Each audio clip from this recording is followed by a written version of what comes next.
am writing this under an appreciable mental strain, since by tonight I shall be no more.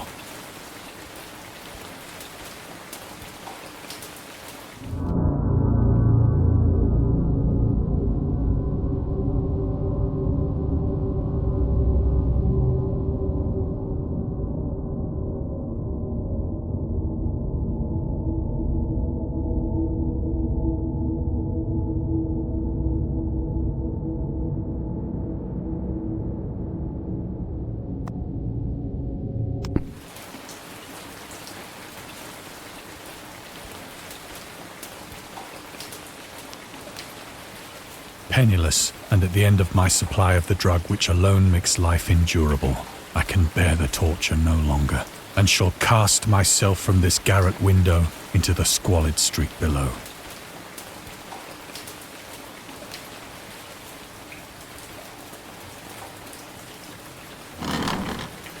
Do not think from my slavery to morphine that I am a weakling or a degenerate.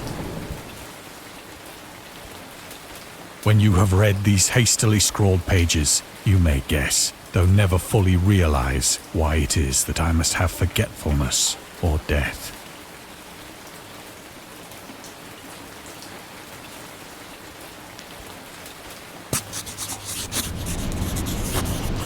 It was in one of the most open and least frequented parts of the broad Pacific that the packet of which I was supercargo fell a victim to the German sea raider.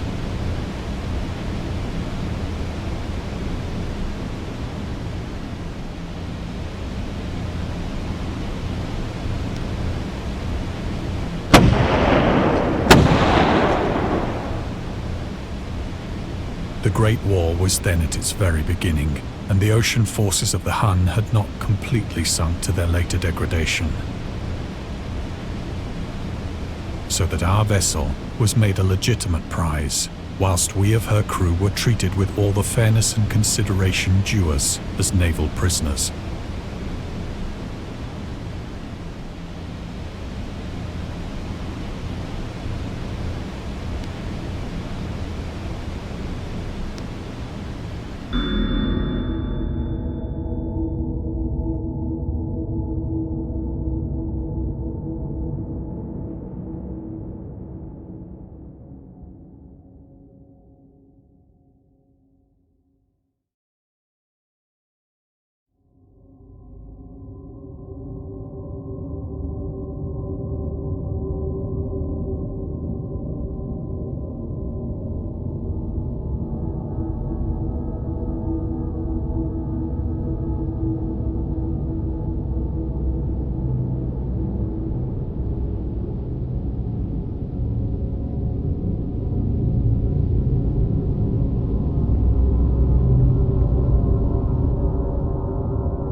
So liberal, indeed, was the discipline of our captors, that 5 days after we were taken, I managed to escape alone in a small boat with water and provisions for a good length of time.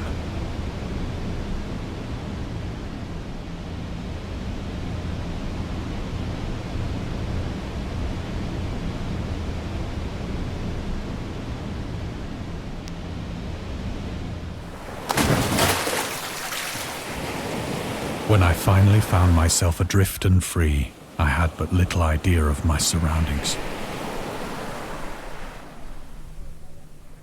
Never a competent navigator, I could only guess vaguely by the sun and stars that I was somewhat south of the equator. Of the longitude, I knew nothing, and no island or coastline was in sight.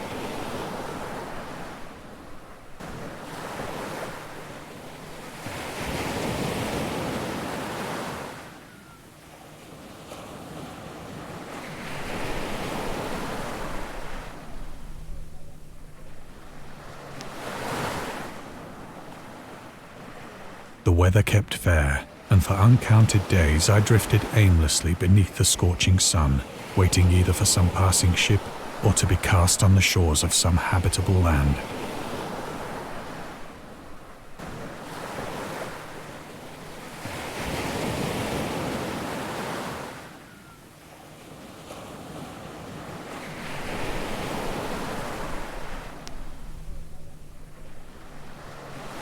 But neither ship nor land appeared, and I began to despair in my solitude upon the heaving vastness of unbroken blue.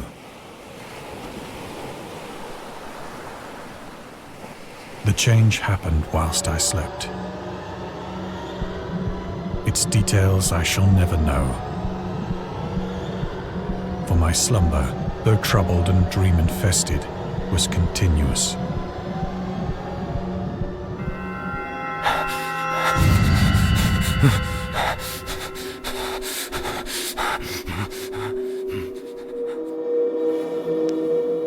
When at last I awoke, it was to discover myself half sucked into a slimy expanse of hellish black mire, which extended about me in monotonous undulations as far as I could see,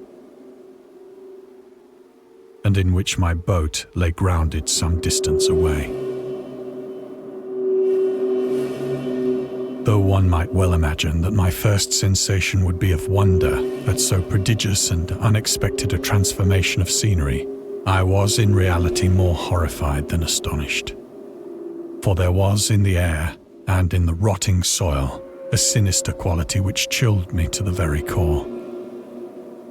The region was putrid with the carcasses of decaying fish and of other less describable things which I saw protruding from the nasty mud of the unending plain.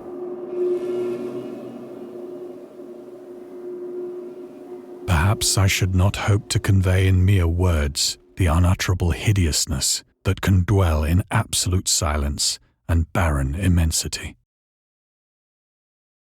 There was nothing within hearing and nothing in sight save a vast reach of black slime. Yet the very completeness of the stillness and the homogeneity of the landscape oppressed me with a nauseating fear. The sun was blazing down from a sky which seemed to me almost black in its cloudless cruelty, as though reflecting the inky marsh beneath my feet.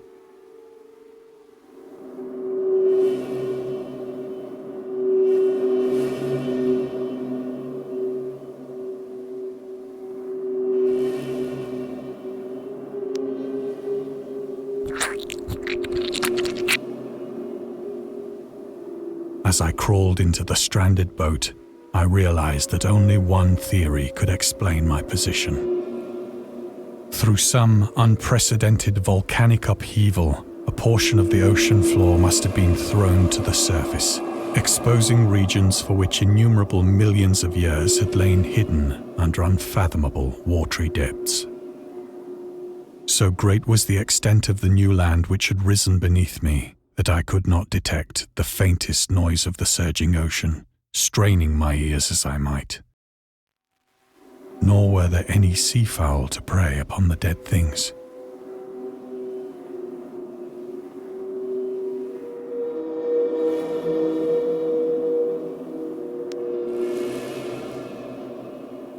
For several hours I sat thinking or brooding in the boat, which lay upon its side and afforded a slight shade as the sun moved across the heavens. As the day progressed, the ground lost some of its stickiness and seemed likely to dry sufficiently for traveling purposes in a short time.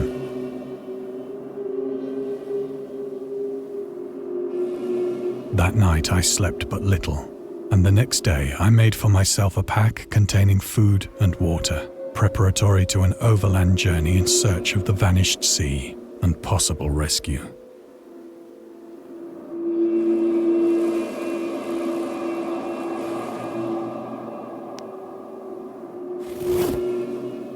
third morning, I found the soil dry enough to walk upon with ease. The odor of the fish was maddening, but I was too much concerned with graver things to mind so slight an evil, and set out boldly for an unknown goal.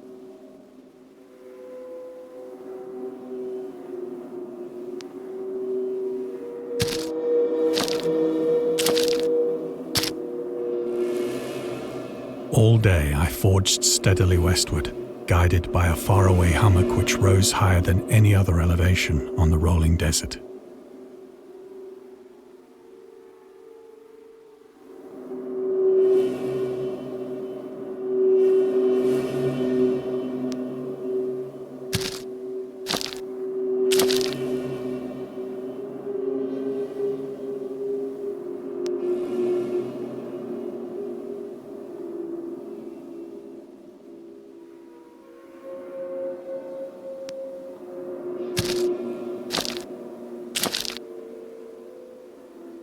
That night, I encamped, and on the following day still travelled toward the hummock, though that object seemed scarcely nearer than when I had first espied it.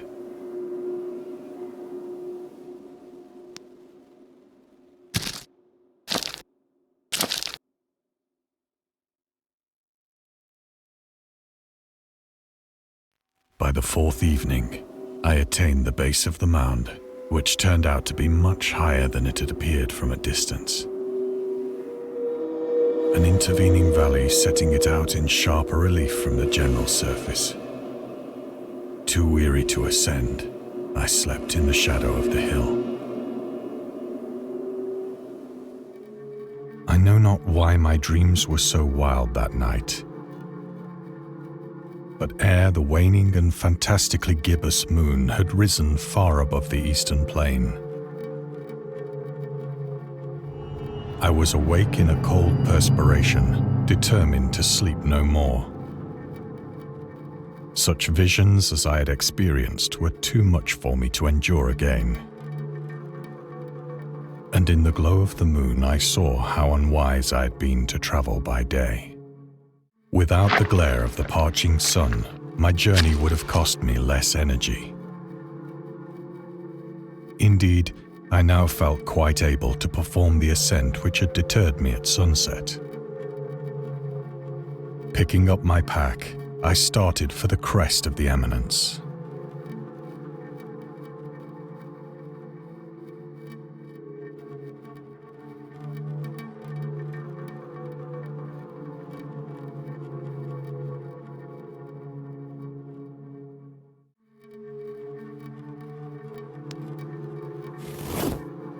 I have said that the unbroken monotony of the rolling plain was a source of vague horror to me.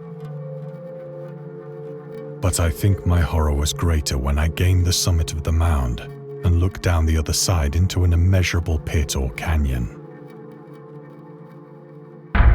whose black recesses the moon had not yet soared high enough to illumine. I felt myself on the edge of the world, peering over the rim into a fathomless chaos of eternal night. Through my terror ran curious reminiscences of Paradise Lost, and of Satan's hideous climb through the unfashioned realms of darkness. As the moon climbed higher in the sky, I began to see that the slopes of the valley were not quite so perpendicular as I had imagined. Ledges and outcroppings of rock afforded fairly easy footholds for a descent, whilst after a drop of only a few hundred feet, the declivity became very gradual.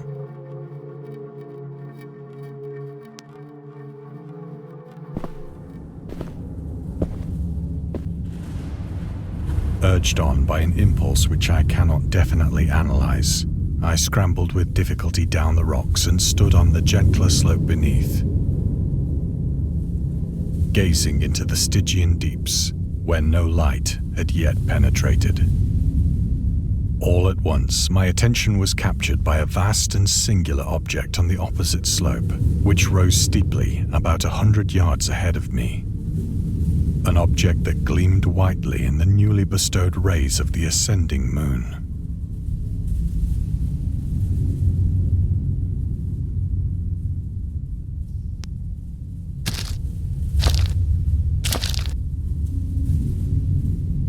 That it was merely a gigantic piece of stone, I soon assured myself.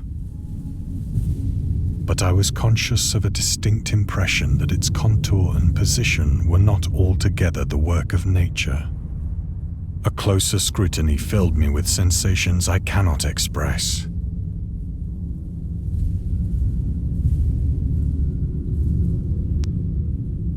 For despite its enormous magnitude and its position in an abyss which had yawned at the bottom of the sea since the world was young, I perceived beyond a doubt that the strange object was a well-shaped monolith, whose massive bulk had known the workmanship and perhaps the worship of living and thinking creatures. Dazed and frightened, yet not without a certain thrill of the scientist's or archaeologist's delight, I examined my surroundings more closely.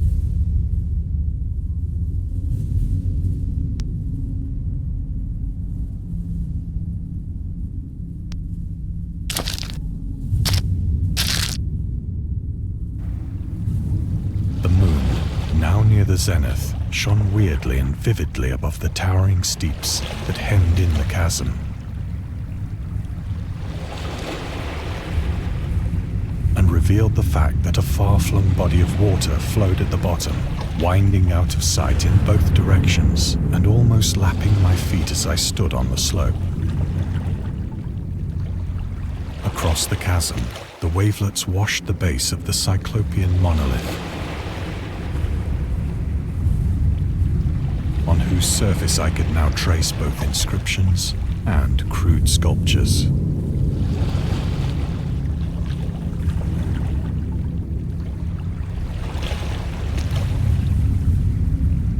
The writing was in a system of hieroglyphics unknown to me and unlike anything I'd ever seen in books, consisting for the most part of conventionalized aquatic symbols such as fishes, eels, octopi, crustaceans, mollusks, whales, and the like. Several characters obviously represented marine things which are unknown to the modern world, but whose decomposing forms I had observed on the ocean-risen plain. It was the pictorial carving, however, that did most to hold me spellbound.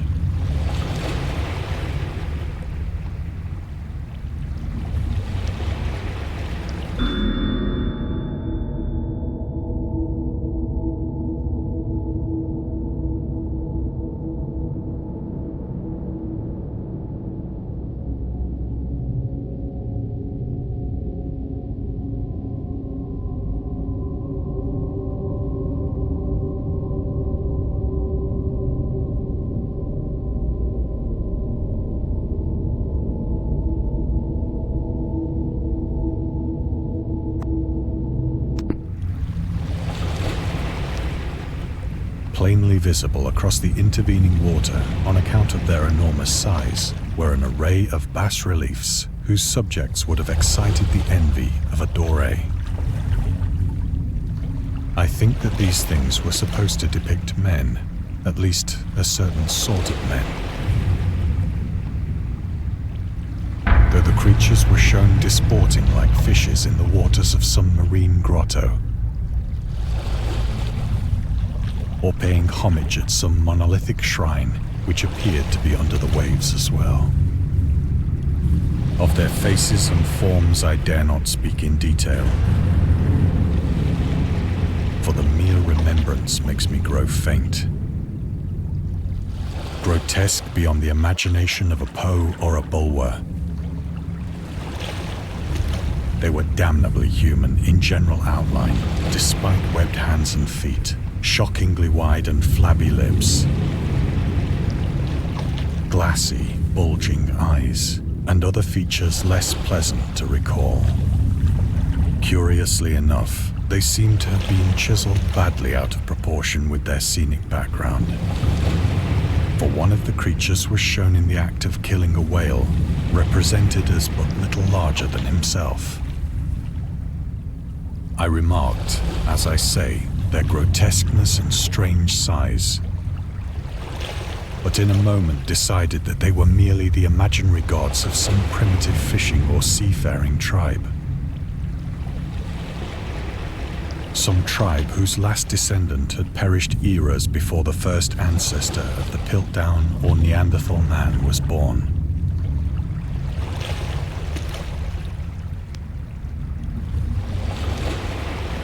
Awestruck at this unexpected glimpse into a past beyond the conception of the most daring anthropologist, I stood musing whilst the moon cast queer reflections on the silent channel before me. Then, suddenly, I saw it. With only a slight churning to mark its rise to the surface, the thing slid into view above the dark waters.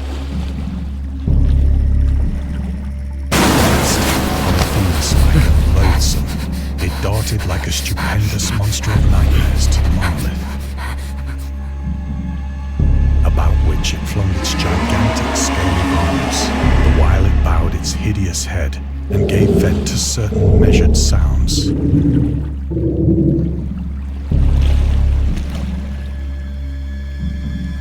think I went mad then.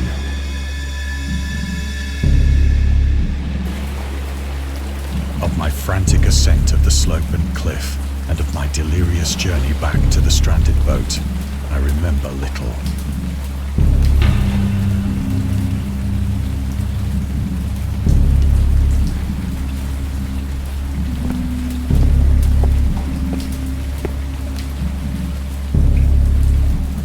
I sang a great deal and laughed oddly when I was unable to sing.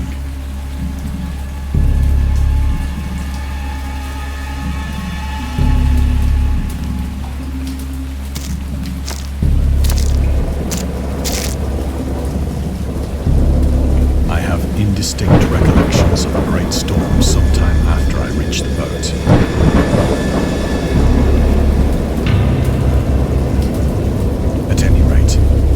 I heard pearls of thunder and other tones which nature utters only in her wildest moods.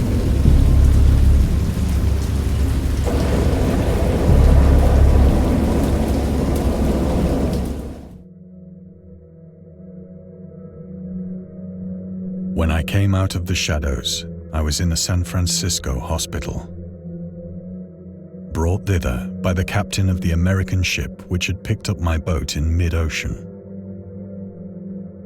In my delirium, I had said much, but found that my words had been given scant attention. Of any land upheaval in the Pacific, my rescuers knew nothing. Nor did I deem it necessary to insist upon a thing which I knew they could not believe.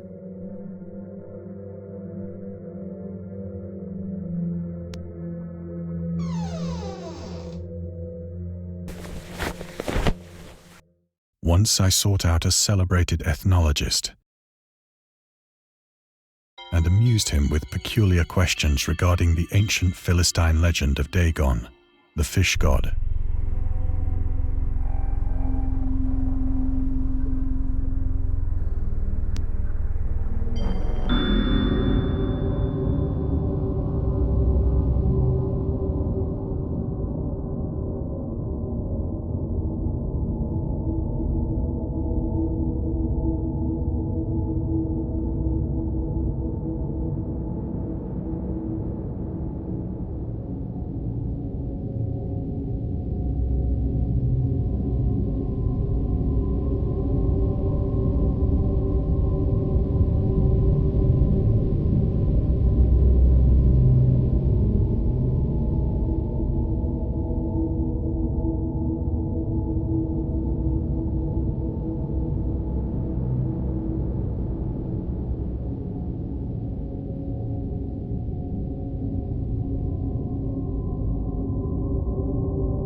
Soon perceiving that he was hopelessly conventional, I did not press my inquiries.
It is at night, especially when the moon is gibbous and waning, that I see the thing. I tried morphine, but the drug has given only transient surcease and has drawn me into its clutches as a hopeless slave. So now I am to end it all, having written a full account for the information or the contemptuous amusement of my fellow men.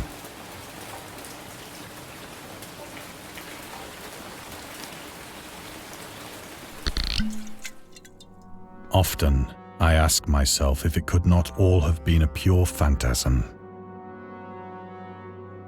A mere freak of fever as I lay sun-stricken and raving in the open boat after my escape from the German man of war. This I ask myself, but ever does there come before me a hideously vivid vision in reply. I cannot think of the deep sea without shuddering at the nameless things that may at this very moment be crawling and floundering on its slimy bed, worshipping their ancient stone idols and carving their own detestable likenesses on submarine obelisks of water-soaked granite. I dream of a day when they may rise above the billows to drag down into their reeking talons the remnants of puny, war-exhausted mankind. Of a day when the land shall sink and the dark ocean shall ascend amidst universal pandemonium.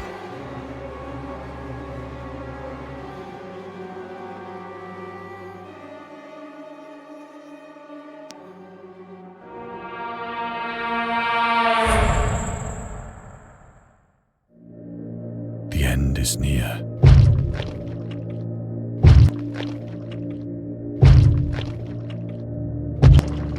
I hear a noise at the door, as of some immense slippery body lumbering against it.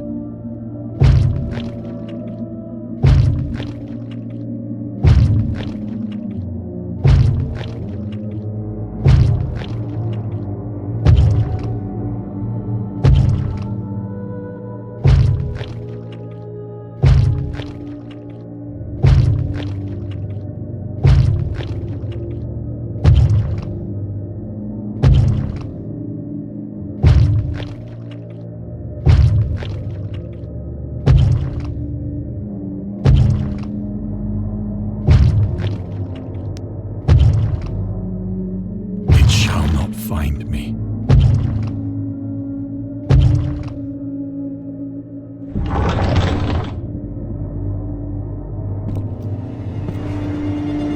God, that hand!